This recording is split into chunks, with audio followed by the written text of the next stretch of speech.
บรรดาอนุกรรมการหับไส้ของประชุมเวกงานสื่อมวลชนทั่วประเทศครั้งที่1ได้มีการตีราคาคืนของแต่ละหน้าเวียกนับตั้งแต่การก้าเกียมในระยะที่ผ่านมาซอกให้เห็นถึงด้านดีและข้อคงข้างสาเ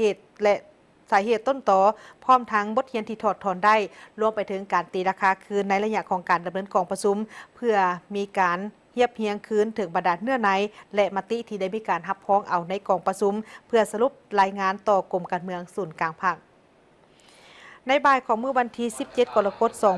2026 นี้ที่ห้องประชุมคณะโฆษณาคมศูนย์กลางภาคก็ได้มีการจัดกองประชุมสรุปตีราคาผลของการดำเนินงานก็คือการดำเนินกองประชุมเวกงานสื่อมวลชนทั่วประเทศครั้งที่1ภายใต้การเป็นประธานของสหายคำพันธ์เผยยวงศ์กรรมการกรมการเมืองศูนย์กลางภาคหัวหน้าคณะโฆษณาคมศูนย์กลางภาคมีบรรดาอนุกรรมการหับไส้กองประชุมได้เข้าร่วม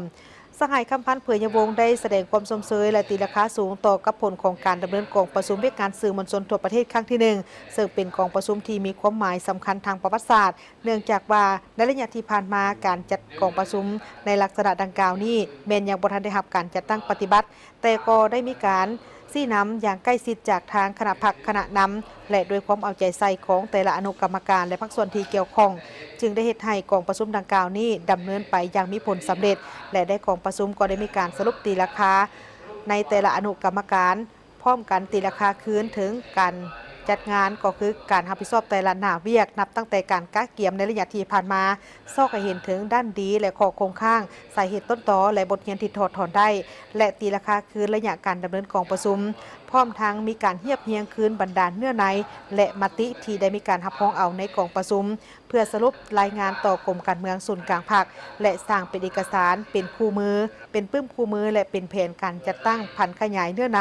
แผนการและเวียกการจุดสุมที่ได้เป็นเอกภาพกันในกองประชุมให้ปรากฏผลเป็นจริงโดยเฉพาะกอแมนแต่ละของเขตสื่อมวลชนให้ได้มีการหันเปลี่ยนตามทิศชี้นำของกรมการเมืองศูนย์กลางภาคเพื่อตั้งหน้าสร้างการหันเปลี่ยนในเวียกงานของการโฆษณาอบรมไปสู่คุณภาพใหม่อย่างแข็งแรง